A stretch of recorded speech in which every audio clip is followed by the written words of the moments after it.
क्या आपने कभी सोचा है कि हम जो कुछ भी करते हैं वह वास्तव में क्यों करते हैं? हम दूसरों की मदद क्यों करते हैं? हम शिक्षा क्यों प्राप्त करते हैं? हम राजनीति में क्यों रुचि लेते हैं?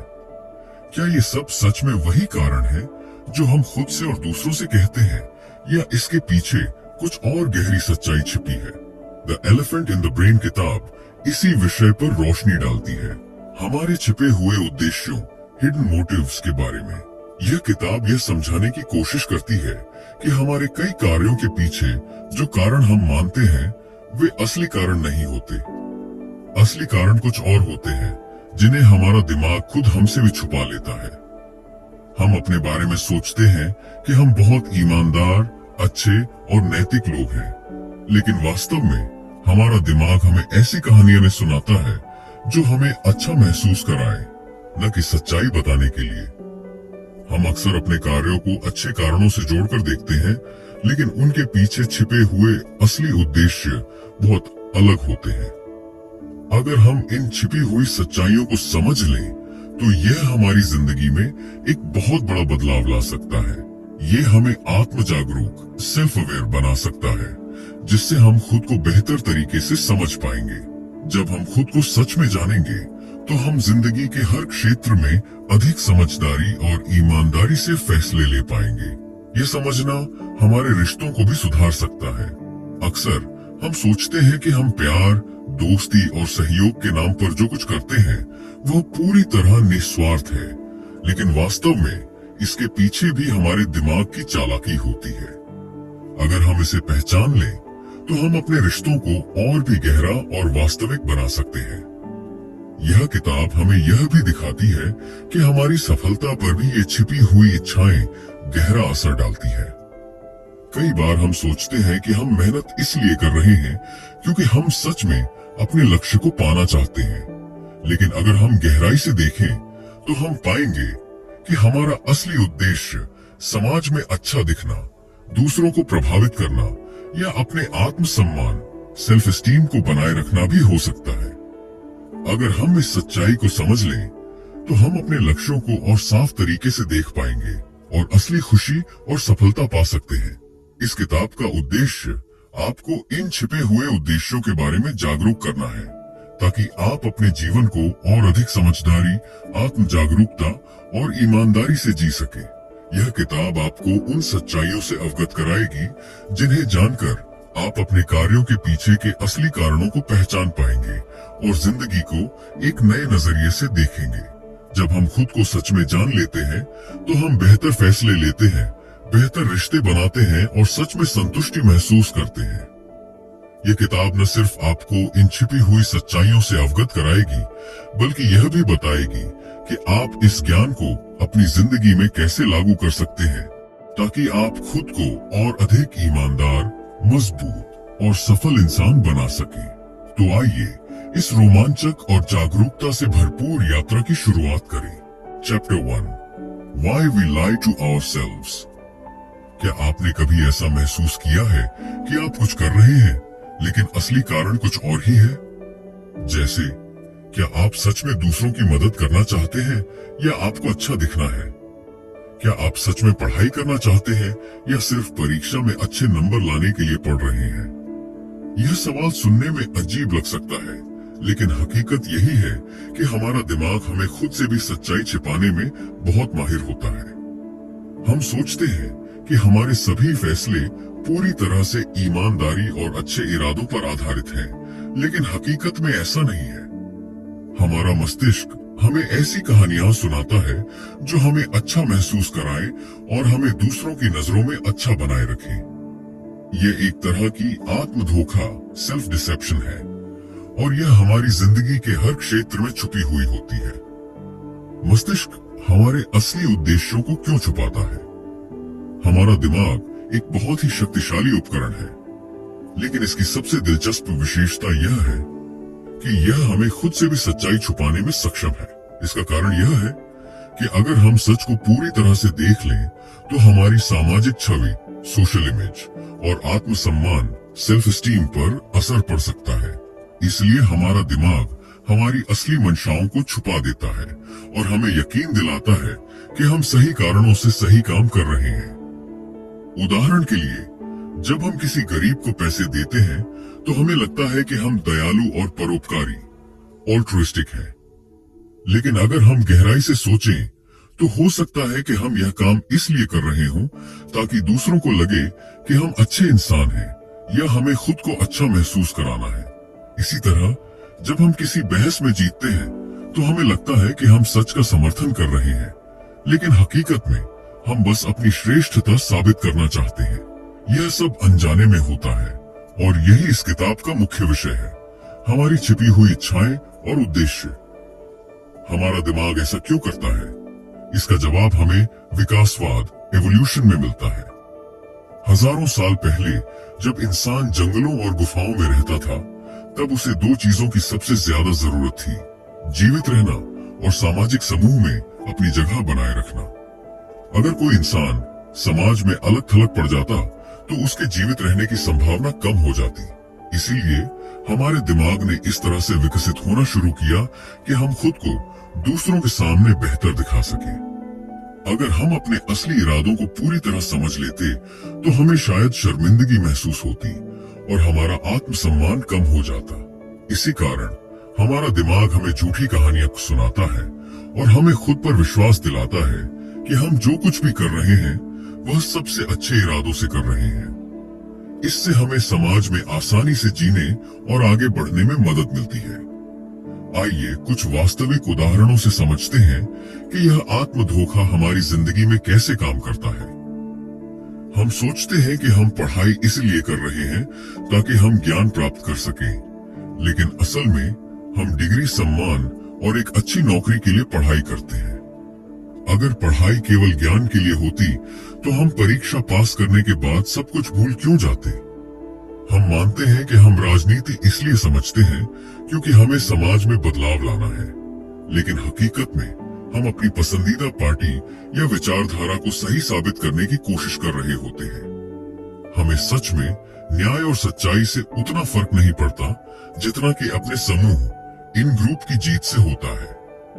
जब हम सोशल मीडिया पर कोई प्रेरणादायक पोस्ट डालते हैं तो हमें लगता है कि हम दूसरों को प्रेरित कर रहे हैं, लेकिन अगर हम ईमानदारी से देखें तो इसका एक कारण यह भी होता है कि हमें लाइक्स और तारीफें चाहिए होती हैं।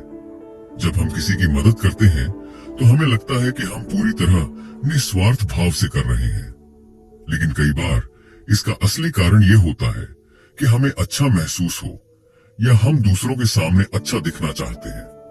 यही कारण है कि लोग तब ज्यादा दान करते हैं जब लोग देख रहे होते हैं, लेकिन अकेले में कम करते हैं।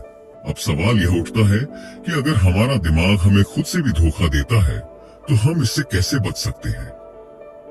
सबसे पहला कदम आत्म जागरूकता, सेल्फ अवेयरनेस है। जब हम यह समझने लगते हैं कि हमारे कार्यों के पीछे के असली उद्देश्य क्या है, तो हम ज्यादा ईमानदारी से फैसले ले सकते हैं। इसका मतलब यह नहीं कि हमें खुद को बुरा महसूस कराना चाहिए, बल्कि इसका मतलब यह है कि हमें अपनी सच्चाई को समझकर और अधिक प्रभावी तरीके से जीना चाहिए। जब हम अपने छिपे हुए उद्देश्यों को पहचान लेते हैं तो हम अपने जीवन के लक्ष्यों को स्पष्ट कर सकते हैं, अपने रिश्तों को ज्यादा गहरा और ईमानदार बना सकते हैं, सामाजिक मान्यता, सोशल वैलिडेशन के चक्र से बाहर निकल सकते हैं, सच में खुशी और संतुष्टि महसूस कर सकते हैं। हमारा दिमाग हमारे असली उद्देश्यों को छुपाने में माहिर होता है और यह हमें एक झूठी कहानी सुनाता है ताकि हम खुद को अच्छा महसूस करा सके। ये आत्म धोखा हमारी सामाजिक स्थिति को बचाने और हमें अधिक प्रभावी बनाने में मदद करता है, लेकिन अगर हम इसे समझ लें तो हम अपनी जिंदगी को और बेहतर बना सकते हैं। जब हम अपनी सच्चाई को पहचानते हैं तो हम ज्यादा ईमानदार, स्वतंत्र और खुशहाल जीवन जी सकते हैं। तो अगली बार जब आप कोई निर्णय लें तो खुद से यह सवाल पूछें, क्या यह सच में मेरा इरादा है या इसके पीछे कोई छिपा हुआ कारण है? जब आप इसका उत्तर ढूंढने लगेंगे तो आपकी जिंदगी पहले से कहीं ज्यादा स्पष्ट और सच्ची हो जाएगी। Chapter 2, the social game, survival and status. हम सभी एक सामाजिक दुनिया में जीते हैं जहां हर दिन हमें दूसरों के साथ बातचीत करनी होती है। चाहे हम किसी ऑफिस में काम कर रहे हों, स्कूल में पढ़ रहे हों, दोस्तों के साथ समय बिता रहे हों या सोशल मीडिया पर एक्टिव हों, हर जगह एक अनदेखा खेल, सोशल गेम चल रहा होता है। यह खेल सिर्फ बातचीत या संबंध बनाने तक सीमित नहीं है, बल्कि यह एक बड़ी रणनीति का हिस्सा है, जिसमें हम खुद को समाज में स्थापित करने, अपनी पहचान बनाने और दूसरों के साथ अपने संबंधों को नियंत्रित करने की कोशिश कर रहे होते हैं। हम सोचते हैं कि हम जो कुछ भी कर रहे हैं वह पूरी तरह से ईमानदारी और खुले दिल से कर रहे हैं, लेकिन अगर हम गहराई से देखें तो हमारे हर कार्य के पीछे एक छिपी हुई मंशा होती है। अस्तित्व, सर्वाइवल, शक्ति, पावर और प्रतिष्ठा, स्टेटस की तलाश। सामाजिक व्यवस्था में छिपे हुए उद्देश्य कैसे काम करते हैं? हमारा मस्तिष्क इस तरह से विकसित हुआ है कि हम स्वाभाविक रूप से सामाजिक सीढ़ियों, सोशल हायरार्कीज को पहचान लेते हैं और उन पर चढ़ने की कोशिश करते हैं।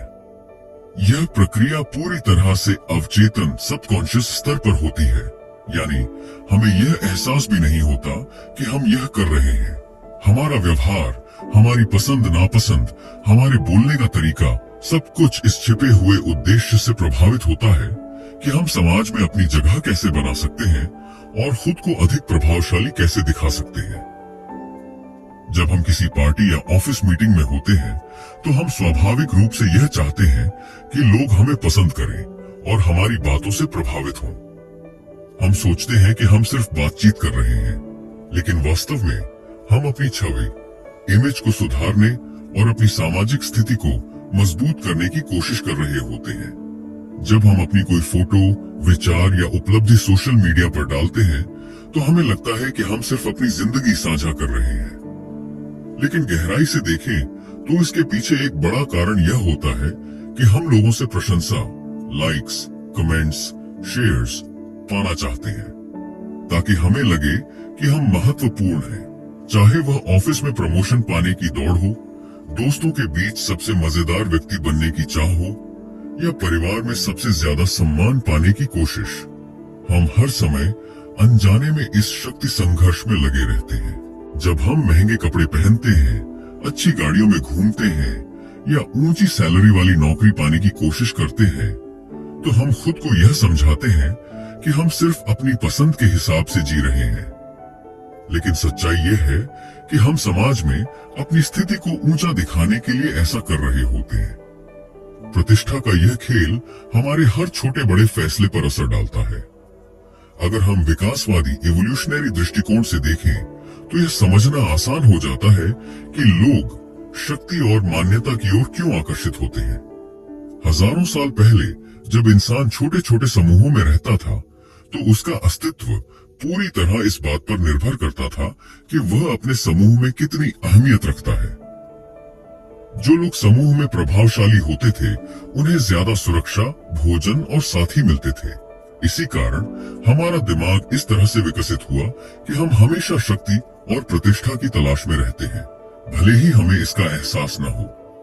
अगर आप गौर करें तो पाएंगे कि समाज के लगभग हर क्षेत्र में यही खेल चल रहा है। कारोबार और कॉरपोरेट जगत, कौन ज्यादा प्रभावशाली है, किसकी पहुंच ज्यादा है, किसे प्रमोशन मिलेगा। राजनीति, कौन ज्यादा लोगों को प्रभावित कर सकता है, किसकी बात पर लोग ज्यादा विश्वास करेंगे। मनोरंजन और शोहरत की दुनिया, कौन सबसे ज्यादा चर्चित है, किसके पास सबसे ज्यादा प्रशंसक है। रिश्ते और दोस्ती, कौन ग्रुप का लीडर है, किसकी बातों को सबसे ज्यादा अहमियत दी जाती है। अब सवाल यह उठता है कि अगर यह सब हमारे दिमाग में प्राकृतिक रूप से हो रहा है तो क्या हम इस सामाजिक खेल से बच सकते हैं? इसका उत्तर है, हमें इस खेल से पूरी तरह बचने की जरूरत नहीं है, बल्कि इसे समझकर इसे सही दिशा में इस्तेमाल करना चाहिए। जब आप यह समझ जाते हैं कि आपके निर्णयों के पीछे छिपे उद्देश्य क्या हैं, तो आप अधिक ईमानदारी और समझदारी से अपनी पसंद चुन सकते हैं। खुद से पूछें, क्या मैं सच में यह इसलिए कर रहा हूँ क्योंकि मुझे इसमें खुशी मिलती है, या सिर्फ इसलिए कि लोग मुझे पसंद करें। जब हमें यह समझ आ जाता है कि हर कोई इस सामाजिक खेल में अनजाने में शामिल है, तो हम दूसरों के व्यवहार को बेहतर तरीके से समझ सकते हैं और उनके प्रति ज्यादा सहानुभूति रख सकते हैं। स्वाभाविक रूप से प्रभावशाली बने, न कि मजबूरी में प्रतिष्ठा और शक्ति का पीछा करने के बजाय अपनी क्षमताओं को निखारें और दूसरों की सच्ची मदद करें। असली प्रभाव वे लोग छोड़ते हैं जो सच्चे, मददगार और ईमानदार होते हैं। जब हम अपने रिश्तों में दिखावे और छिपे उद्देश्यों को कम कर देते हैं, तो हमारे रिश्ते अधिक मजबूत और वास्तविक बन जाते हैं। अगर हम लोगों से सिर्फ स्वार्थ के कारण नहीं, बल्कि सच्चे भावनात्मक संबंध के लिए जुड़ते हैं, तो हमें ज्यादा संतोष और खुशी मिलती है। हमारा मस्तिष्क इस तरह से विकसित हुआ है कि हम हमेशा समाज में अपनी स्थिति सुधारने और प्रभाव बढ़ाने की कोशिश करते हैं।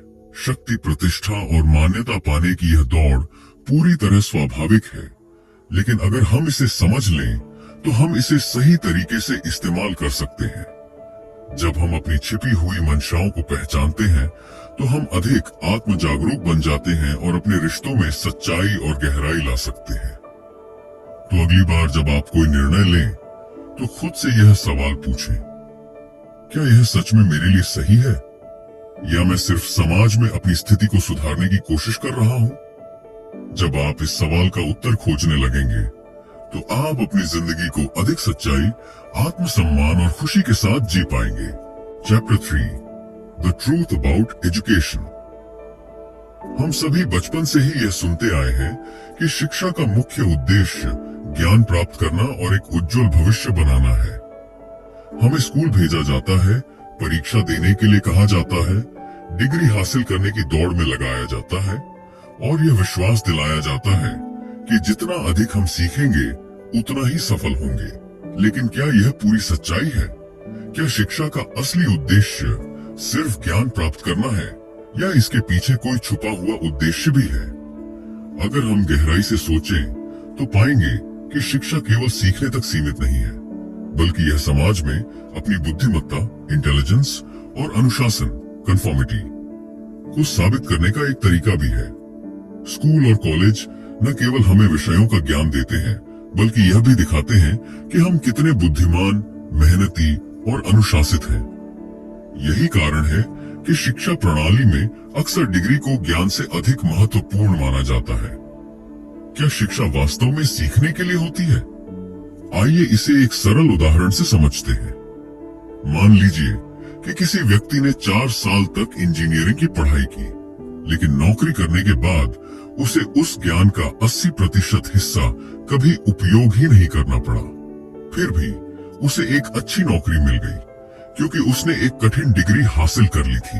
इसका मतलब यह हुआ कि शिक्षा सिर्फ ज्ञान प्राप्त करने के लिए नहीं थी, बल्कि यह साबित करने के लिए थी कि वह व्यक्ति कठिन चुनौतियों को पार कर सकता है, लंबे समय तक अनुशासन बनाए रख सकता है और समाज की अपेक्षाओं के अनुरूप कार्य कर सकता है। हमारी शिक्षा प्रणाली इस पर आधारित होती है कि हम अपने ज्ञान से अधिक अपनी क्षमता दिखाने पर ध्यान दें। जब हम किसी प्रतिष्ठित विश्वविद्यालय से डिग्री प्राप्त करते हैं, तो यह हमारे वास्तविक ज्ञान की तुलना में अधिक मूल्यवान माना जाता है। यह दिखाता है कि हम मेहनती हैं, सामाजिक नियमों का पालन करते हैं और प्रतिस्पर्धा में आगे बढ़ सकते हैं। शिक्षा का एक बड़ा हिस्सा संकेत देने, सिग्नलिंग पर आधारित होता है। इसका मतलब यह है कि हमारी डिग्री, ग्रेड और सर्टिफिकेट यह साबित करने के लिए होते हैं कि हम कितने योग्य और बुद्धिमान हैं, भले ही हमें विषय की गहरी समझ हो या न हो। डिग्री का महत्व बनाम असली ज्ञान। अगर केवल ज्ञान महत्वपूर्ण होता, तो लोग ऑनलाइन मुफ्त कोर्स से ही सीखकर अच्छी नौकरियां पा सकते थे। लेकिन हकीकत यह है कि बिना डिग्री के लोग योग्य होने के बावजूद भी बड़े अवसरों से वंचित रह जाते हैं। इसका कारण यह है कि एम्प्लॉयर्स सिर्फ यह नहीं देखना चाहते कि आप जानते क्या हैं, बल्कि वे यह देखना चाहते हैं कि क्या आप 4 साल तक एक कठिन प्रक्रिया का पालन कर सकते हैं। ग्रेड और मार्क्स का खेल।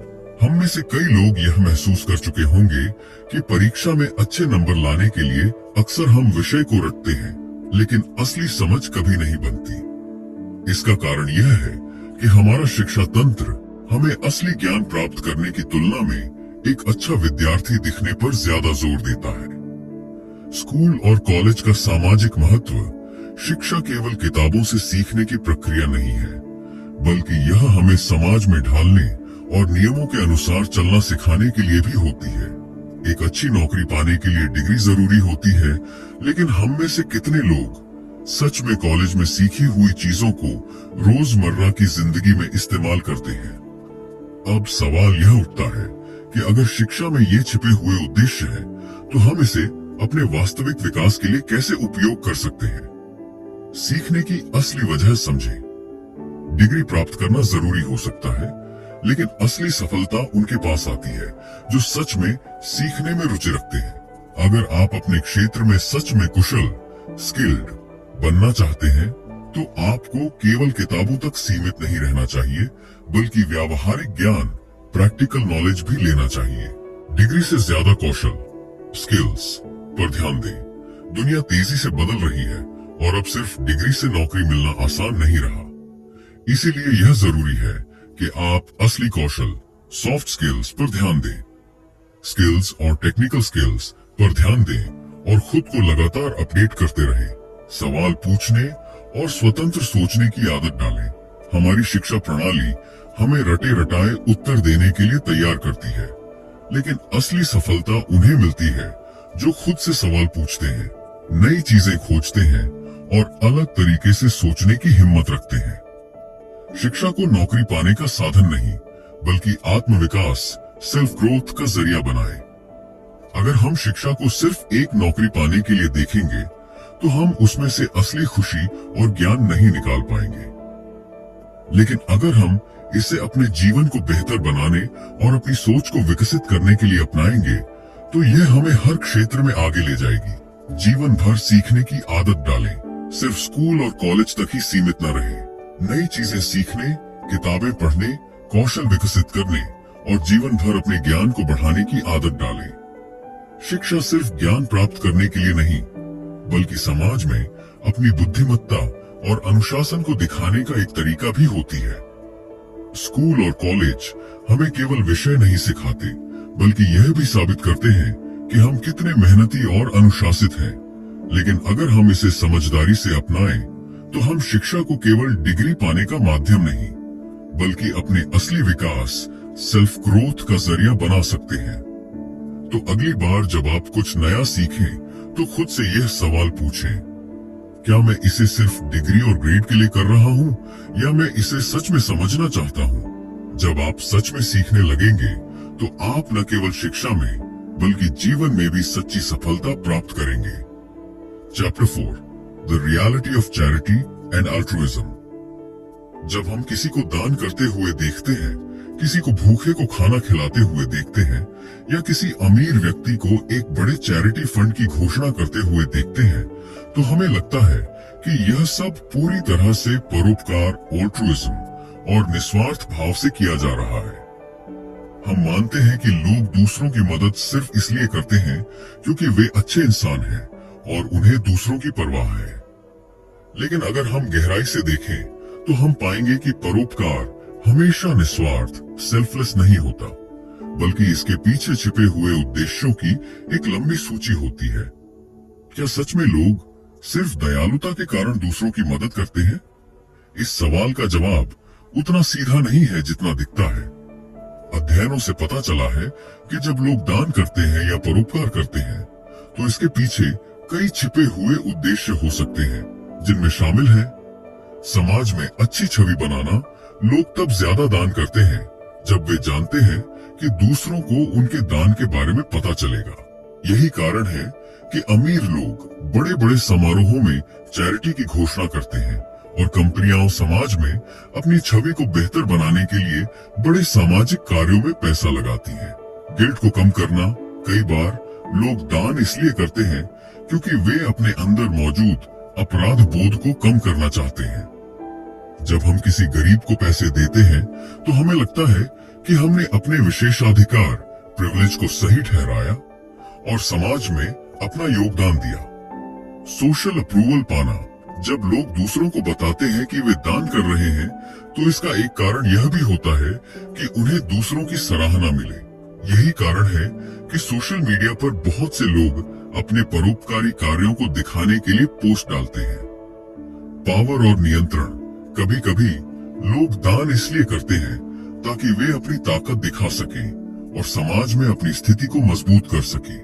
बड़े उद्योगपति, राजनीतिक नेता और प्रसिद्ध हस्तियां अक्सर परोपकार के माध्यम से अपनी शक्ति को बढ़ाने का प्रयास करते हैं।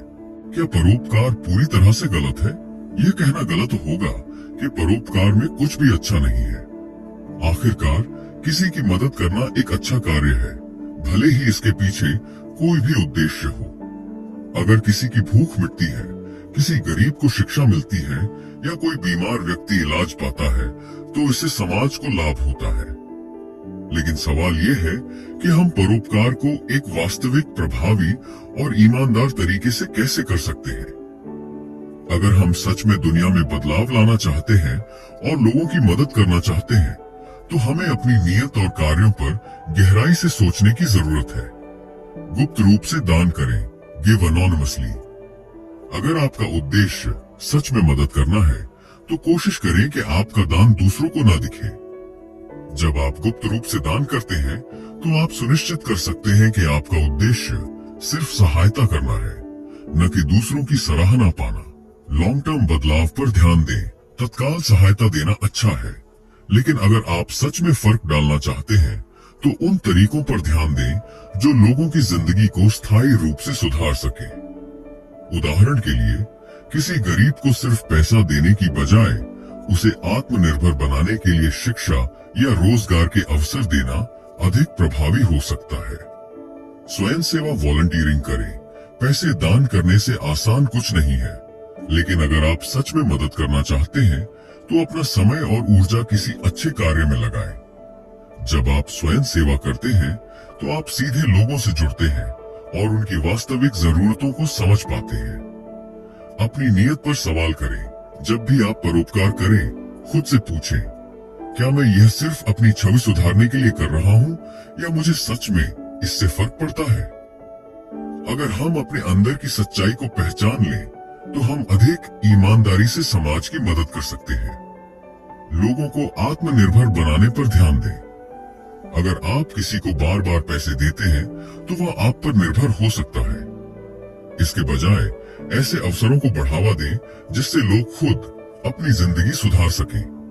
जैसा कि एक प्रसिद्ध कहावत है, किसी को मछली मत दो, बल्कि उसे मछली पकड़ना सिखाओ। परोपकार और दान अक्सर निस्वार्थ नहीं होते। इसके पीछे समाज में अच्छी छवि बनाना, गिल्ट कम करना, सामाजिक स्वीकृति प्राप्त करना और प्रभाव बढ़ाने जैसी छिपी हुई मंशाएं हो सकती हैं। लेकिन इसका यह मतलब नहीं कि परोपकार गलत है। जरूरत इस बात की है कि हम इसे सही तरीके से करें। अगर हम सच में बदलाव लाना चाहते हैं, तो हमें छवि सुधारने के लिए नहीं, बल्कि वास्तविक प्रभाव के लिए दान और परोपकार करना चाहिए। तो अगली बार जब आप किसी की मदद करें, तो खुद से यह सवाल पूछें, क्या मैं यह दूसरों को दिखाने के लिए कर रहा हूं या मुझे सच में फर्क पड़ता है? अगर आपका उत्तर सच में मदद करने का है, तो आप न केवल दूसरों की जिंदगी बदलेंगे, बल्कि अपनी आत्मा में भी सच्ची शांति और खुशी महसूस करेंगे। Chapter 5, medicine and the illusion of care. जब भी हमें कोई स्वास्थ्य समस्या होती है, हम डॉक्टर के पास जाते हैं, दवाएं लेते हैं और यह महसूस करते हैं कि हमने अपनी सेहत का सही ख्याल रखा। लेकिन क्या यह पूरी सच्चाई है? क्या हम सच में सिर्फ इसलिए इलाज कराते हैं क्योंकि हमें इसकी जरूरत होती है, या इसके पीछे कोई छिपी हुई मंशा भी होती है? हकीकत यह है कि हम चिकित्सा, मेडिसिन की ओर केवल स्वास्थ्य लाभ के लिए नहीं, बल्कि सामाजिक और मानसिक संतुष्टि, सोशल रीअश्योरेंस के लिए भी आकर्षित होते हैं।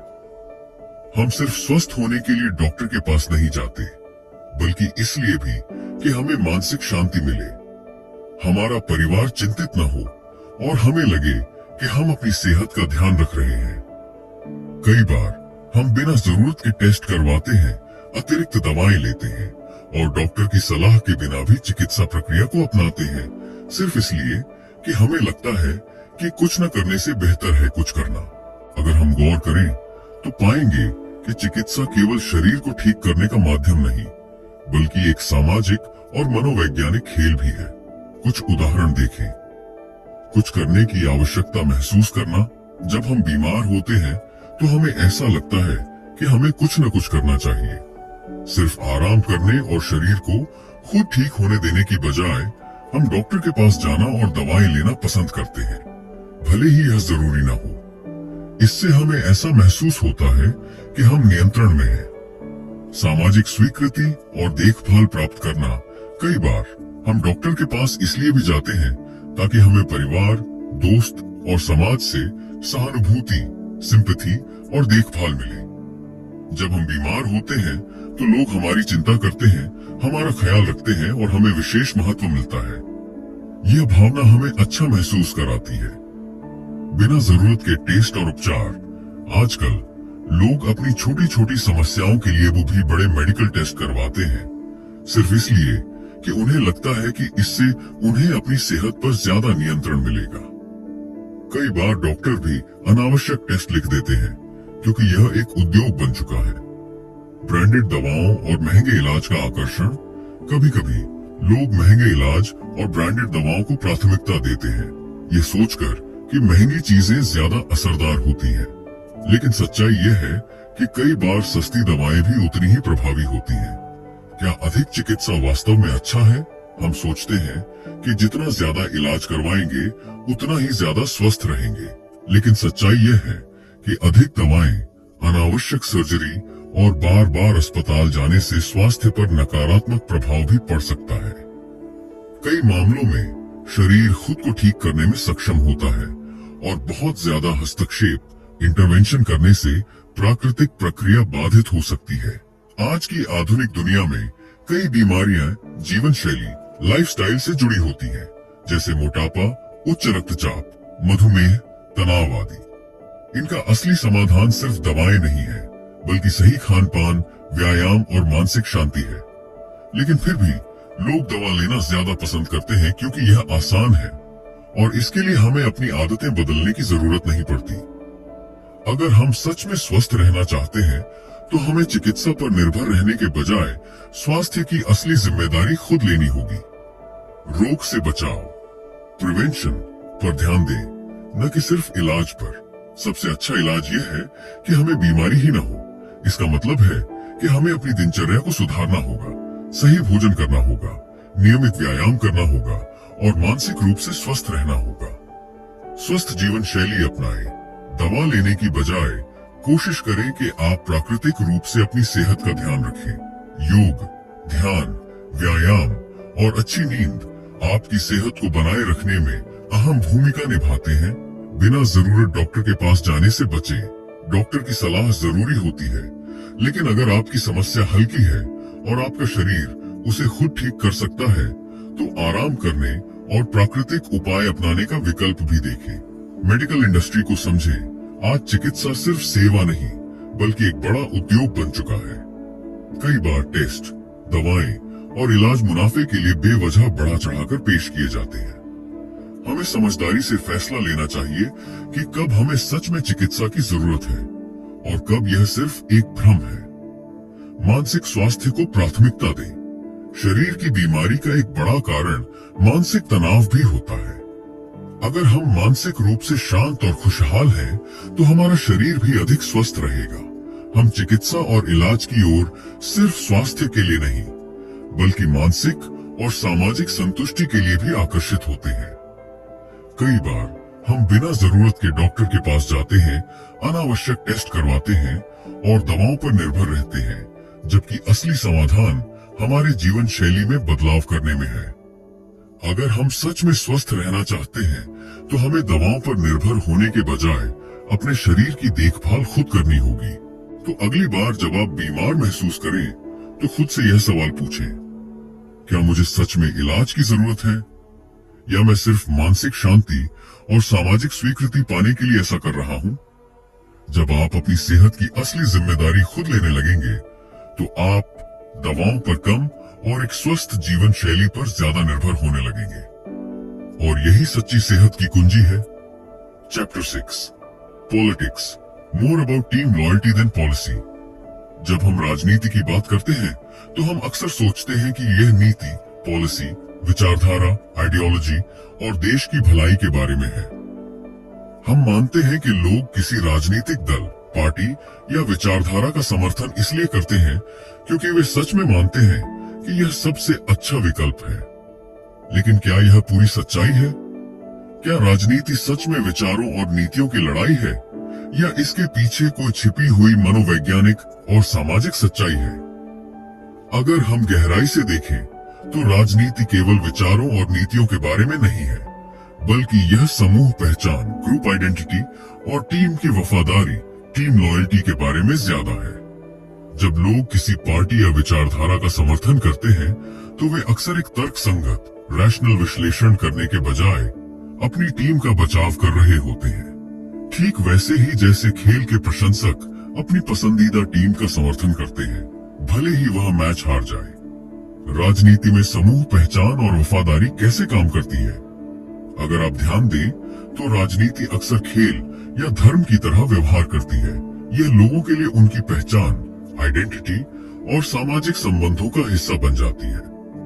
जब कोई व्यक्ति किसी राजनीतिक दल या विचारधारा से जुड़ता है तो यह सिर्फ एक राय, ओपिनियन नहीं होती, बल्कि यह उसकी पहचान, आइडेंटिटी का हिस्सा बन जाती है। हम बनाम वे मानसिकता, लोग अपनी पार्टी या विचारधारा को सही मानते हैं और विरोधी को गलत। वे अपने नेताओं की गलतियों को नजरअंदाज कर सकते हैं, लेकिन विरोधी दल की छोटी छोटी गलतियों पर भी गुस्सा जताते हैं। भावनाओं का तर्क पर हावी होना। लोग राजनीति में तर्क संगत विश्लेषण से ज्यादा भावनात्मक रूप से प्रतिक्रिया देते हैं। वे तथ्यों से ज्यादा अपने समूह की मान्यताओं को प्राथमिकता देते हैं। जानकारी को तोड़ मरोड़ कर देखना। लोग वही खबरें और तथ्य स्वीकार करना पसंद करते हैं जो उनकी मौजूदा मान्यताओं, बिलीफ्स का समर्थन करते हैं। अगर कोई खबर उनकी पार्टी के खिलाफ जाती है तो वे उसे झूठ या प्रोपेगेंडा कह देते हैं। राजनीति फा सामाजिक पहचान। जब लोग किसी राजनीतिक दल का समर्थन करते हैं तो वे केवल उसकी नीतियों का समर्थन नहीं कर रहे होते, बल्कि वे यह भी दिखा रहे होते हैं कि वे किस प्रकार के व्यक्ति हैं और उन्हें किस समूह से जुड़ा हुआ महसूस होता है। आपने शायद देखा होगा कि लोग अक्सर अपनी पसंदीदा पार्टी या नेता की नीतियों का आंख बंद करके समर्थन करते हैं, भले ही वे उनके अपने हितों के खिलाफ हों। कई बार वही व्यक्ति जो एक नीति का विरोध करता था, वही नीति अगर उसकी पसंदीदा पार्टी लागू करे तो वह उसे सही मानने लगता है। यह दिखाता है कि अधिकतर लोग वास्तव में नीतियों, पॉलिसीज से ज्यादा अपनी टीम, ग्रुप के प्रति वफादार होते हैं। राजनीति इसीलिए इतनी भावनात्मक होती है क्योंकि यह हमारे अस्तित्व, सर्वाइवल और सामाजिक स्थिति, सोशल स्टैंडिंग से जुड़ी होती है।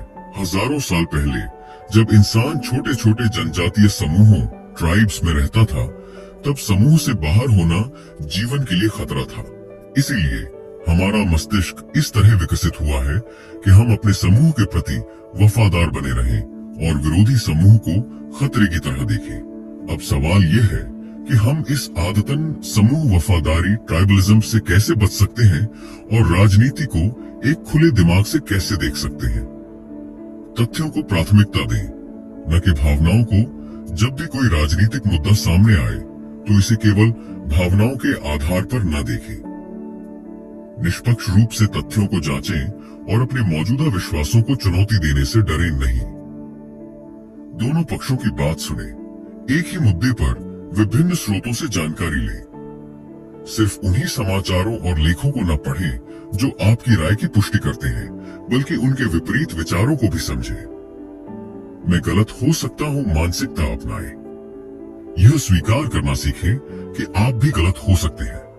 अपनी विचारधारा को किसी टीम की तरह मत अपनाइए, बल्कि हमेशा खुद से सवाल पूछिए, क्या सच में यही सही है? राजनीति को अपनी पहचान मत बनने दें। याद रखें कि आप सिर्फ एक राजनीतिक विचारधारा से ज्यादा हैं। आपकी पहचान आपकी सोच, आपके मूल्य और आपके कार्यों से बनती है, न कि किसी राजनीतिक पार्टी से। अपनी राय को अपडेट करें। अगर नए तथ्य सामने आते हैं तो अपनी राय बदलने में संकोच न करें। एक बुद्धिमान व्यक्ति वही होता है जो नए ज्ञान के आधार पर अपने विचारों को सुधारने के लिए तैयार हो। लोकतंत्र का सम्मान करें। हर व्यक्ति की अपनी सोच होती है और जरूरी नहीं कि अगर कोई आपसे सहमत नहीं है तो वह गलत ही हो। स्वस्थ लोकतंत्र में विभिन्न विचारों का सम्मान करना बहुत जरूरी है। राजनीति केवल नीतियों और विचारों की लड़ाई नहीं है, ये एक सामाजिक खेल भी है जहां लोग अपनी पहचान और टीम की वफादारी को बचाने की कोशिश करते हैं। कई बार लोग अपनी पार्टी का समर्थन केवल इसलिए करते हैं क्योंकि वे उससे भावनात्मक रूप से जुड़े होते हैं, न कि इसलिए कि उनकी नीतियां सच में बेहतर हैं। अगर हम सच में एक समझदार नागरिक बनना चाहते हैं तो हमें स्वतंत्र सोच विकसित करनी होगी, तथ्यों को प्राथमिकता देनी होगी और राजनीति को सिर्फ एक टीम खेल की तरह देखने से बचना होगा। तो अगली बार जब आप किसी राजनीतिक बहस में पड़े तो खुद से यह सवाल पूछें, क्या मैं सच में तथ्यों पर भरोसा कर रहा हूं या सिर्फ अपनी टीम का समर्थन करने के लिए बहस कर रहा हूं? जब आप स्वतंत्र सोचने लगेंगे तो आप सच्चे लोकतांत्रिक और बुद्धिमान नागरिक बन पाएंगे। Chapter 7, becoming self aware and honest. हम सभी खुद को एक अच्छा इंसान मानते हैं। हम सोचते हैं कि हमारे फैसले पूरी तरह तार्किक, रैशनल होते हैं, हमारी भावनाएं शुद्ध होती हैं और हम वही करते हैं जो सही है। लेकिन क्या यह सच है? अगर हम अपने भीतर झांकें तो हमें एहसास होगा कि हमारी बहुत सी इच्छाएं, फैसले और कार्य छिपे हुए उद्देश्यों, हिडन मोटिव्स से प्रभावित होते हैं। हम अक्सर खुद से भी सच्चाई छुपाते हैं, यह मानने से बचते हैं कि हमारे कार्यों के पीछे स्वार्थ, सामाजिक दबाव या अहंकार हो सकता है। लेकिन यहाँ एक रहस्य छिपा है। अगर हम सच में अपने छिपे हुए उद्देश्यों को पहचान लें और खुद से ईमानदार हो जाए तो हम एक अधिक स्वतंत्र, संतुलित और खुशहाल जीवन जी सकते हैं। आत्म जागरूकता, सेल्फ अवेयरनेस, हमें न केवल खुद को बेहतर समझने में मदद करती है बल्कि यह हमारे रिश्तों, करियर और निर्णय लेने की क्षमता को भी सुधारती है। कैसे पहचानें कि हमारे अंदर छिपी हुई इच्छाएं काम कर रही हैं? आत्म जागरूकता विकसित करने का पहला कदम यह पहचानना है कि हमारे भीतर कौन से छिपे हुए उद्देश्य काम कर रहे हैं। इसके लिए हमें कुछ संकेतों को समझने की जरूरत है। क्या मैं सिर्फ अच्छा दिखने के लिए यह कर रहा हूं? कई बार हम कोई काम इसलिए करते हैं ताकि लोग हमें अच्छा, बुद्धिमान, दयालु या प्रभावशाली समझें। खुद से पूछें, अगर कोई मुझे न देख रहा हो तो क्या मैं फिर भी यही करूंगा? क्या मैं अपनी गलतियों को नजरअंदाज कर रहा हूं? जब कोई हमें हमारी गलतियों के बारे में बताता है तो हम अक्सर बचाव की मुद्रा में आ जाते हैं। खुद से यह सवाल पूछें, क्या मैं सच में सही हूं या मैं बस अपनी गलती मानने से बच रहा हूं? क्या मैं सिर्फ अपनी टीम या विचारधारा का समर्थन कर रहा हूं? जब हम किसी मुद्दे पर बहस करते हैं तो क्या हम सच में निष्पक्ष रूप से सोच रहे हैं या बस अपनी पार्टी, धर्म या विचारधारा का बचाव कर रहे हैं? क्या मैं अपने फायदे के लिए यह कर रहा हूं? कई बार हम दूसरों की मदद इस उम्मीद से करते हैं कि वे भी हमें वापस कुछ देंगे। यह पहचानना जरूरी है कि हमारी मदद सच में निस्वार्थ है या नहीं। क्या मैं बहाने बना रहा हूं? जब हम कोई बड़ा फैसला लेते हैं तो क्या हम सच में वही कर रहे होते हैं जो हमारे लिए सही है, या हम सिर्फ अपने डर और आलस्य को छिपाने के लिए बहाने बना रहे हैं? जब हम अपनी छिपी हुई इच्छाओं को पहचान लेते हैं और उनसे ईमानदार होने की हिम्मत रखते हैं तो इसका हमारी जिंदगी पर गहरा प्रभाव पड़ता है। बेहतर फैसले लेना आसान हो जाता है। जब हम अपनी असली भावनाओं और इच्छाओं को पहचान लेते हैं तो हम सही चुनाव कर सकते हैं। हमें पता चलता है कि हमें क्या सच में चाहिए और क्या सिर्फ समाज की अपेक्षाओं के कारण हम पर थोपा गया है। रिश्ते अधिक मजबूत और सच्चे बनते हैं जब हम खुद से ईमानदार हो जाते हैं तो हम दूसरों के साथ भी ज्यादा खुले और ईमानदार हो सकते हैं। हम दिखावे के बजाय गहरे और वास्तविक संबंध बना सकते हैं। हम अनावश्यक तनाव से बच सकते हैं। जब हम अपने छिपे हुए उद्देश्यों को पहचान लेते हैं तो हम खुद से ज्यादा संतुष्ट महसूस करते हैं। हमें अपने निर्णयों पर संदेह नहीं होता और हम कम अपराध बोध महसूस करते हैं। हम अपने जीवन पर नियंत्रण महसूस करते हैं आत्म जागरूकता हमें यह समझने की शक्ति देती है कि हमारे जीवन के निर्णय हमारे हाथ में है, न कि परिस्थितियों या दूसरों के विचारों के अधीन। कैसे बने अधिक आत्म जागरूक और ईमानदार? आत्म जागरूकता विकसित करने के लिए कुछ सरल लेकिन प्रभावी रणनीतियां में अपनाई जा सकती हैं। अपने विचारों और भावनाओं का विश्लेषण करें। जब भी आप कोई महत्वपूर्ण निर्णय लें, तो खुद से यह पूछें कि इसके पीछे आपका असली उद्देश्य क्या है। क्या आप इसे सच में चाहते हैं या यह समाज, परिवार या दोस्तों की अपेक्षाओं के कारण है? अपने कार्यों को जर्नल में लिखें। अगर आप अपनी भावनाओं और विचारों को लिखेंगे, तो आप उन्हें ज्यादा स्पष्ट रूप से देख पाएंगे। इससे आपको अपने छिपे हुए उद्देश्यों को पहचानने में मदद मिलेगी। अपनी गलतियों को स्वीकार करें। जब भी आपको लगे कि आप बचाव की मुद्रा में आ रहे हैं, तो रुकें और सोचें, क्या मैं सच में सही हूं या मैं अपनी गलती मानने से डर रहा हूं? गलतियां स्वीकार करने से हम ज्यादा आत्म जागरूक और परिपक्व बनते हैं। निष्पक्ष रूप से सोचें और विभिन्न दृष्टिकोणों को समझें। अगर आप सिर्फ उन्हीं विचारों को सुनते हैं जो आपकी सोच से मेल खाते हैं, तो आप कभी भी खुद को चुनौती नहीं देंगे। हमेशा कोशिश करें कि आप विपरीत दृष्टिकोणों को भी समझें और निष्पक्ष रूप से सोचें। मेडिटेशन और आत्म निरीक्षण करें। ध्यान, मेडिटेशन और आत्म विश्लेषण हमें अपने दिमाग को शांत करने और अपने विचारों को गहराई से समझने में मदद करता है। यह हमें अधिक ईमानदार और स्पष्ट सोचने वाला इंसान बनाता है। आत्म जागरूकता, सेल्फ अवेयरनेस हमें यह समझने में मदद करती है कि हमारे निर्णय, भावनाएं और कार्य केवल तर्क पर आधारित नहीं होते, बल्कि कई बार हमारे छिपे हुए उद्देश्यों, हिडन मोटिव्स से भी प्रभावित होते हैं। जब हम सच में खुद को पहचानते हैं, तो हम बेहतर फैसले ले सकते हैं, अधिक सच्चे रिश्ते बना सकते हैं और एक संतुलित, खुशहाल जीवन जी सकते हैं। तो अगली बार जब आप कोई निर्णय लें, तो खुद से यह सवाल पूछें, क्या मैं यह सच में अपने लिए कर रहा हूं या इसके पीछे कोई और छिपी हुई मंशा है? जब आप यह सवाल खुद से बार बार पूछेंगे, तो आप पहले से कहीं ज्यादा आत्म जागरूक, स्वतंत्र और ईमानदार इंसान बन जाएंगे। Chapter 8, redefining success and motivation.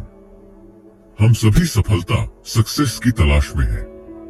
हम चाहते हैं कि हमारे जीवन में कुछ बड़ा हासिल हो, हम सम्मानित महसूस करें और लोग हमें सराहें। लेकिन क्या हमने कभी सोचा है कि हम जिस सफलता का पीछा कर रहे हैं, वह वास्तव में हमारी अपनी परिभाषा है या यह समाज द्वारा तय की गई है? अक्सर हम बिना सोचे समझे उन्हीं चीजों को लक्ष्य बना लेते हैं जिन्हें समाज मूल्यवान मानता है, जैसे बड़ी नौकरी, महंगी गाड़ी, बड़ा घर, प्रसिद्धि और बाहरी पहचान। लेकिन जब हम इन चीजों को पाकर भी पूरी तरह संतुष्ट नहीं होते, तो हमें एहसास होता है कि हमने सफलता की गलत परिभाषा अपना ली थी। सच्ची सफलता क्या है? सच्ची सफलता वही है जो हमारी असली इच्छाओं और मूल्यों, वैल्यूज के अनुरूप हो, न कि सिर्फ समाज की अपेक्षाओं पर आधारित हो। जब हम अपने वास्तविक उद्देश्य को समझकर अपने लक्ष्य तय करते हैं, तो हमें न केवल बाहरी उपलब्धियां मिलती हैं, बल्कि आंतरिक संतोष और खुशी भी मिलती है।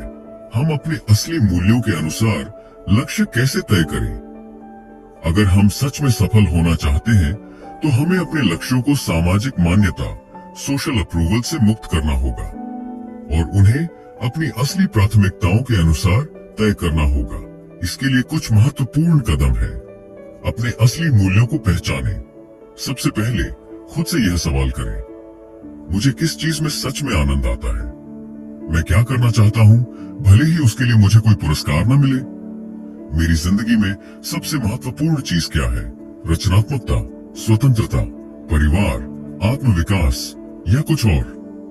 जब आप अपने सच्चे मूल्यों को पहचान लेते हैं, तो आप ऐसे लक्ष्य तय कर सकते हैं जो वास्तव में आपको संतुष्टि देंगे। लक्ष्य तय करते समय क्यों पर ध्यान दें। जब भी आप कोई नया लक्ष्य बनाएं, खुद से पूछें, क्या मैं यह इसलिए कर रहा हूँ क्योंकि मैं इसे सच में चाहता हूँ या सिर्फ इसलिए कि समाज इसे महत्वपूर्ण मानता है? अगर आपका जवाब समाज की अपेक्षाओं से ज्यादा आपके अपने मूल्यों पर आधारित है, तो आप सही रास्ते पर हैं। बाहरी मान्यता, एक्सटर्नल वैलिडेशन के मोह से बचें। समाज से सराहना मिलना अच्छा लगता है, लेकिन अगर आपकी सफलता पूरी तरह बाहरी मान्यता पर निर्भर है तो आप कभी संतुष्ट नहीं होंगे। आत्मसम्मान, सेल्फ वर्थ को दूसरों की राय पर निर्भर न करें। अपनी यात्रा का आनंद लें, न कि सिर्फ परिणाम का। अगर आपकी खुशी सिर्फ अंतिम लक्ष्य, गोल पर टिकी है तो आप हमेशा अधूरेपन का अनुभव करेंगे। सफलता का असली रहस्य यह है कि आप अपनी यात्रा, प्रोसेस का आनंद लें और हर छोटे कदम को महत्व दें। अपने खुद के मानक बनाएं। यह मत सोचें कि सफलता का पैमाना केवल पैसा, प्रसिद्धि या सामाजिक स्थिति है। अगर आपके लिए सफलता का मतलब मानसिक शांति, आत्मविकास या किसी नेक कार्य में योगदान देना है तो वही आपकी सच्ची सफलता है। हम अक्सर इस डर से कोई अलग कदम नहीं उठाते कि लोग क्या कहेंगे, लेकिन अगर हम सच्चे संतोष की तलाश में हैं, तो हमें इस मानसिकता को बदलना होगा। दूसरों की राय को जरूरत से ज्यादा अहमियत देना बंद करें। हर किसी की एक अलग सोच होती है और आप हर किसी को खुश नहीं कर सकते। इसलिए खुद को उन चीजों पर केंद्रित करें जो आपको अंदर से खुशी देती हैं। छोटी छोटी उपलब्धियों का जश्न मनाएं। जब हम अपने लक्ष्य को छोटे हिस्सों में बांटकर हर छोटे प्रयास की सराहना करते हैं तो हमें बाहरी मान्यता की कम जरूरत महसूस होती है। सोशल मीडिया और तुलना के जाल से बचें। आज के समय में सोशल मीडिया पर लोग सिर्फ अपनी जिंदगी के सबसे अच्छे पल दिखाते हैं। इससे हमें लगता है कि शायद हमारी जिंदगी में कुछ कमी है, लेकिन यह याद रखें कि हर किसी की जिंदगी में संघर्ष होते हैं जो दिखाई नहीं देते। अपनी यात्रा को दूसरों से तुलना करने के बजाय खुद के विकास पर ध्यान दें। आत्ममूल्य, सेल्फ वर्थ को बाहरी चीजों से मत जोड़ें। आपका आत्ममूल्य इस बात पर निर्भर नहीं करता कि आपके पास कितना पैसा है, कितनी प्रसिद्धि है या लोग आपको कितना पसंद करते हैं। यह इस बात पर निर्भर करता है कि आप खुद को कितना स्वीकार करते हैं और अपने असली मूल्यों के साथ कितना ईमानदार हैं। अगर हम अपने लक्ष्यों को सच्चे मूल्यों पर आधारित कर लें, तो हमें केवल बाहरी उपलब्धियों से खुशी पाने की जरूरत नहीं पड़ेगी। हमें यह समझने की जरूरत है कि सफलता सिर्फ बाहरी चीजों से नहीं, बल्कि आंतरिक संतोष और व्यक्तिगत विकास से मिलती है। ध्यान दें कि आप हर दिन कैसे आगे बढ़ रहे हैं, न कि सिर्फ अंतिम मंजिल पर। अगर आप हर दिन कुछ नया सीख रहे हैं, खुद में सुधार कर रहे हैं और अपने असली मूल्यों के अनुसार जीवन जी रहे हैं, तो आप पहले से ही सफल हैं। सफलता को व्यापक रूप से परिभाषित करें। सफलता सिर्फ करियर में ऊंचाइयों तक पहुंचने का नाम नहीं है। अगर आप मानसिक रूप से मजबूत हैं, अगर आपके रिश्ते अच्छे हैं, अगर आप खुश हैं और अगर आप समाज में कोई सकारात्मक योगदान दे रहे हैं, तो आप पहले से ही सफल हैं। अपनी खुशी को अपने नियंत्रण में रखें। अगर आपकी खुशी इस बात पर निर्भर करती है कि लोग आपको कितना पसंद करते हैं या आपके बारे में क्या सोचते हैं, तो आप हमेशा असंतुष्ट रहेंगे। लेकिन अगर आपकी खुशी इस बात पर निर्भर करती है कि आप खुद को कितना पसंद करते हैं और अपने मूल्यों के अनुसार कितना जीते हैं, तो आप सच्चे अर्थों में स्वतंत्र हो जाएंगे। सफलता सिर्फ बाहरी उपलब्धियों और समाज की मान्यता पर निर्भर नहीं होनी चाहिए। सच्ची सफलता वही है जो हमारे वास्तविक मूल्यों और आंतरिक खुशी के अनुरूप हो। हमें अपने लक्ष्यों को बाहरी मान्यता के बजाय अपने असली उद्देश्यों और प्राथमिकताओं के अनुसार तय करना चाहिए। तो अगली बार जब आप कोई लक्ष्य बनाएं, तो खुद से यह सवाल पूछें, क्या यह सच में मेरा सपना है या बस समाज की अपेक्षाएं? जब आप अपने सच्चे मूल्यों के अनुसार जीना शुरू करेंगे, तो न केवल आप सफल महसूस करेंगे, बल्कि अंदर से संतुष्ट और खुश भी रहेंगे। Chapter 9, living authentically in a world of hidden motives. हम सभी एक ऐसी दुनिया में रहते हैं जहां हर कोई किसी न किसी रूप में सामाजिक खेल, सोशल गेम्स खेल रहा होता है। लोग दिखावे के लिए अच्छे काम करते हैं, अपनी छवि सुधारने के लिए दान देते हैं या सिर्फ प्रसिद्धि पाने के लिए अपनी सफलता का प्रदर्शन करते हैं। हम में से ज्यादातर लोग यह समझे बिना ही इन सामाजिक खेलों का हिस्सा बन जाते हैं। लेकिन अगर हम सच में संतोषजनक और सार्थक, मीनिंगफुल जीवन जीना चाहते हैं, तो हमें इन छिपे हुए उद्देश्यों को पहचानना होगा और उनके प्रभाव से खुद को मुक्त करना होगा। क्या वास्तव में खुद के प्रति ईमानदार रहना संभव है? हाँ, लेकिन इसके लिए हमें स्वार्थ और ईमानदारी, सेल्फ इंटरेस्ट वर्सेस इंटीग्रिटी के बीच सही संतुलन बनाना होगा। हमें यह समझना होगा कि खुद के फायदे के बारे में सोचना गलत नहीं है, लेकिन अगर यह दूसरों को धोखा देने, झूठी छवि बनाने या समाज के दिखावे में फंसने की वजह से हो, तो यह हमारे लिए दीर्घकालिक रूप से हानिकारक हो सकता है। हमारा दिमाग स्वाभाविक रूप से स्वार्थी होता है। यह हमारे अस्तित्व, सर्वाइवल के लिए जरूरी भी है। लेकिन अगर हम पूरी तरह से आत्म केंद्रित, सेल्फ सेंटर्ड बन जाएं और केवल अपने फायदे के बारे में सोचें, तो हम सच्चे और गहरे रिश्ते नहीं बना पाएंगे। इसलिए हमें अपने फायदे और नैतिकता, एथिक्स के बीच संतुलन बनाए रखने की जरूरत है। अपने इरादों को पहचानें। जब भी आप कोई निर्णय लें, खुद से पूछें, क्या मैं यह इसलिए कर रहा हूँ क्योंकि यह सच में मेरे मूल्यों के अनुरूप है, या सिर्फ इसलिए कि मैं दूसरों को प्रभावित करना चाहता हूँ? क्या यह फैसला केवल मेरे लाभ के लिए है, या इससे दूसरों को भी फायदा होगा? क्या मैं इसे इसलिए कर रहा हूँ क्योंकि यह सही है, या सिर्फ इसलिए कि यह आसान है? अपने सिद्धांतों से समझौता न करें। हमें यह तय करना होगा कि हम किन चीजों के लिए समझौता कर सकते हैं और किन चीजों के लिए नहीं। अगर कोई चीज हमारे मूल्यों के खिलाफ जाती है, तो सिर्फ लाभ पाने के लिए उसे अपनाना हमें दीर्घकालिक रूप से संतोष नहीं देगा। दीर्घकालिक दृष्टिकोण अपनाएं। अल्पकालिक लाभ के बजाय दीर्घकालिक संतोष और सफलता पर ध्यान दें। बहुत से लोग तेजी से सफलता पाने के लिए अपने नैतिक मूल्यों को त्याग देते हैं, लेकिन अंत में वे खुद से ही असंतुष्ट हो जाते हैं। दूसरों के नजरिए को समझें, लेकिन दिखावे के खेल में न उलझें। यह समझना जरूरी है कि दुनिया में हर कोई किसी न किसी रूप में सामाजिक पहचान, सोशल आइडेंटिटी बनाए रखने की कोशिश कर रहा है। हम दूसरों की भावनाओं और जरूरतों को समझ सकते हैं, लेकिन हमें खुद को झूठे दिखावे में नहीं फंसने देना चाहिए। अगर हम सिर्फ सामाजिक खेल खेलते रहेंगे, तो हम कभी भी वास्तविक संतोष और खुशी प्राप्त नहीं कर पाएंगे। हमें एक ऐसा जीवन बनाना होगा जो सिर्फ बाहरी मान्यता, एक्सटर्नल वैलिडेशन पर आधारित न होकर हमारे असली उद्देश्य, ट्रू पर्पस के अनुरूप हो। अपने असली उद्देश्य को पहचाने। क्या ऐसी कोई चीज है जिसे करने में मुझे गहरा आनंद मिलता है, भले ही इसके लिए मुझे कोई इनाम न मिले? अगर मुझे समाज की मान्यता, अप्रूवल की जरूरत न होती, तो मैं अपनी जिंदगी कैसे जीना चाहता? क्या मैं अपने काम को सच में पसंद करता हूँ, या इसे सिर्फ इसलिए कर रहा हूँ क्योंकि यह मुझे प्रतिष्ठा, स्टेटस देता है? दिखावे के बजाय वास्तविक मूल्य, रियल वैल्यू पर ध्यान दें। आजकल लोग सोशल मीडिया पर अपने जीवन को बेहतर दिखाने में लगे रहते हैं, लेकिन अंदर से वे असंतुष्ट होते हैं। हमें दिखावे के बजाय असली मूल्य पर ध्यान देना होगा।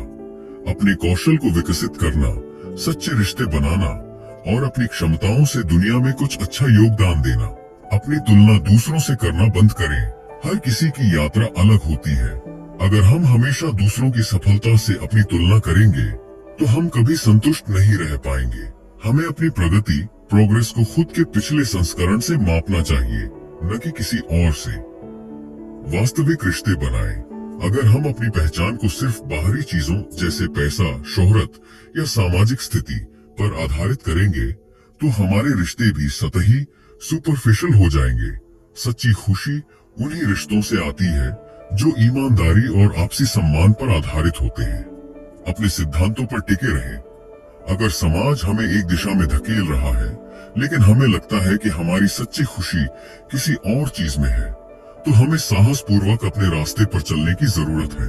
हर किसी को खुश करना असंभव है, लेकिन खुद से ईमानदार रहना जरूरी है।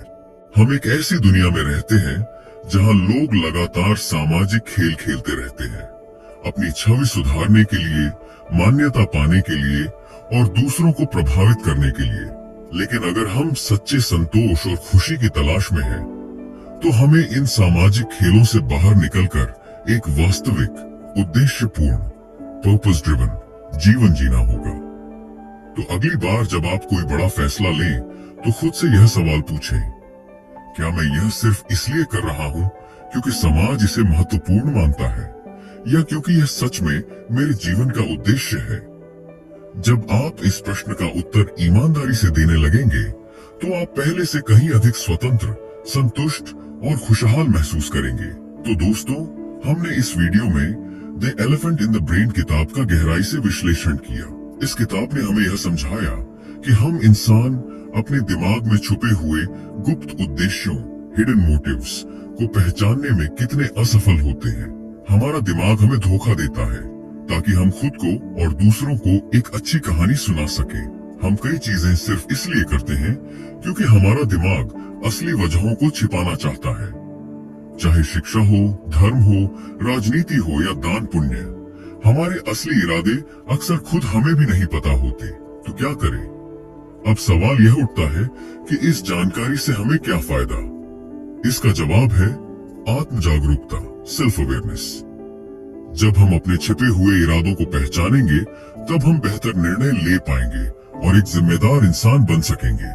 अगर आपको यह वीडियो पसंद आया हो तो लाइक करें, शेयर करें और चैनल को सब्सक्राइब करना न भूलें। क्या आपको कभी ऐसा महसूस हुआ है कि आपका दिमाग असली वजह छुपा रहा हो? कमेंट में अपनी राय बताएं। अगली वीडियो में मिलते हैं। तब तक के लिए खुद को समझने की इस यात्रा को जारी रखें।